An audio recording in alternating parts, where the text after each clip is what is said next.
Welcome to the HR Empowerment Podcast, where we will uncover strategies and new insights from HR professionals who discuss up-to-date regulations, best practices, and the most pressing topics like diversity and equity, leadership, dealing with difficult situations, and much more that affect your bottom line and business. Thanks for joining us. Hey, everybody. Wendy Sellers, the HR lady, with my co-host, JC. Aloha. Aloha, aloha. We are wrapping up this series in episode 5 here. We're talking about helping parents in leadership positions uncover their true potential. And we have an expert guest here, Shayna Bergman. Hey, Shayna. Hello. Hey, let's, kind of reflect about our 4-part series previous to today. And, our whole purpose is to make sure that parents in the workplace, regardless of what their parenthood status is, their gender, mother, father, we want them to achieve excellence at work while enjoying a fulfilling family life. And I think this is where you come in. I saw on your website that you have a free guide, 5 ways to cure your imposter syndrome. Tell me about that. So I love this guide because this is something that so many of us struggle with. It's just across the board. It's men, it's women, it's everybody from interns all the way to CEOs. And a lot of times I think we assume it must just be me.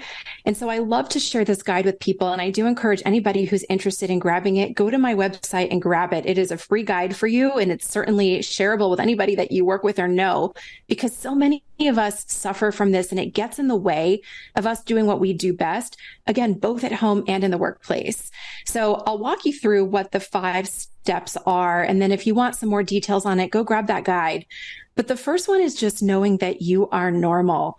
This is like, we look to the left, we look to the right, and we assume like everybody else must know that they belong here and they must feel like they're meant to be here. And I feel like I am a total fraud. I feel like they're going to find me out.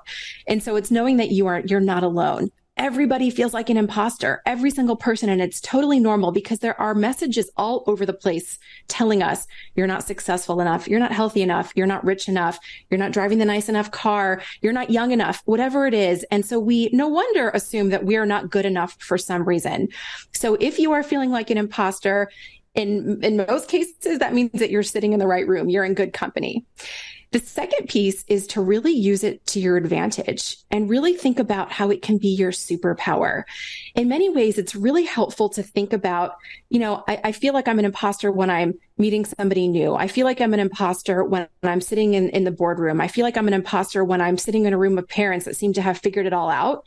And it's helpful to sort of take a step back and say, okay, if I didn't feel like this, what would I do differently? Maybe it's, I earned this role. I'm here for a reason. I know what I'm doing. I'm confident. It's just playing in a way of how can I look at this a little bit differently, and even taking it a step further to visualize how would you act if you didn't feel like an imposter? What would you do differently? And it's just kind of continuing to practice that allows us to step into what it is that we are capable of, rather than letting that feeling of not being good enough consume us and take over. The third step is remembering our previous successes. So you didn't get to where you are by accident. Nobody was paid to hire you. Nobody, forced you into a job that you didn't deserve. You earned it. You earned your reputation. You earned your achievements. And so it's important to think about, how can I now use those talents?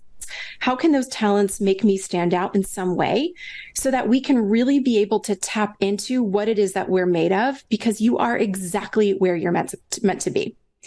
The next step is to find your champions. So I like to think about a mentor that I've had for a very long time, who was always there to sort of pick me up when I would say to myself, I don't know if I could put my name in the hat for that job. I don't know if I'm worthy of it. And it's somebody who was really there to remind me that I deserved everything that I had earned until that point, and that I was able to do even more than I could see for myself.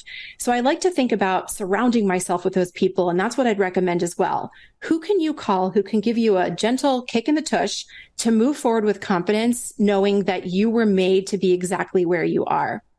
And then the last thing is really thinking about compliments that we get. So all the time, we don't even look at or listen to when somebody says, hey, great job. Hey, that was a really interesting idea that you had. Hey, I'm really proud of what you did in that presentation. We just brush it off. we usually say, oh, it wasn't just me, or like, oh, no, thank you. I didn't do that on myself. And so it's really being able to say thank you, receive the accolade, accept the compliment, and show that you're gracious and deserving and appreciative. Take credit for that. It allows you to reaffirm your worth and reaffirm your worth to other people as well. Yeah, thank you for that. And, I want to actually expand on that even more of just saying, like, this is for everybody. This isn't just for people that are parents. Not that just being a parent is, a side thing. It's huge. You're superstars. You're superheroes is really what you are if you're a parent and you're working and you're dealing with the society that we're in right now. So, everybody, you deserve where you are. Make sure that you give yourself the pat on the back and don't turn away the compliments because you deserve where you are. Well, most of you do. Maybe some of you don't know. I'm just kidding. And the other thing I wanted to say also is, since most of our listeners are HR and managers and business owners, is there has been a major change and a major shift in the United States, really in the global economy, but we'll stick with the U.S. for purpose of today's conversation with making sure that we have flexible work environments, make sure that we as HR or whoever has the HR hat on knows that there has been a major evolution of gender roles, meaning it's not just about women and mothers in the workplace, and it's not just about children as family members that you're taking care of. So there's been a huge shift. And so we need to make sure that we are treating everybody consistently with empathy, with understanding, with patience, and with that magical F word, flexibility. With that said, JC, you have any final words before we wrap up here? Yeah, absolutely. Ladies and gentlemen, everyone listening, please make sure that you unlock your potential with Shayna Bergman. Discover purpose, achieve aspirations, and embrace growth, just as she did. Visit ShaynaBergman.com and make your dreams a reality today. Shayna, any last words to our listeners today? Just a thank you so much, and just complete encouragement for keeping on, and knowing that you have what it takes. You are exactly where you are meant to be. And if you're not, then use those skills to get to somewhere else. And I'm sure one of us on here today can help you. You know my information, thehrlady.com. Thanks for listening to episode 5 of our 5-part series on helping parents in leadership positions uncover their true potential. We hope this information has been helpful. Thanks for joining us. Thank you for joining the HR Empowerment Podcast, brought to you by Aurora Training Advantage. We hope you've gained new insight and strategies to navigate the HR profession. We look forward to you joining us again on the HR Empowerment Podcast.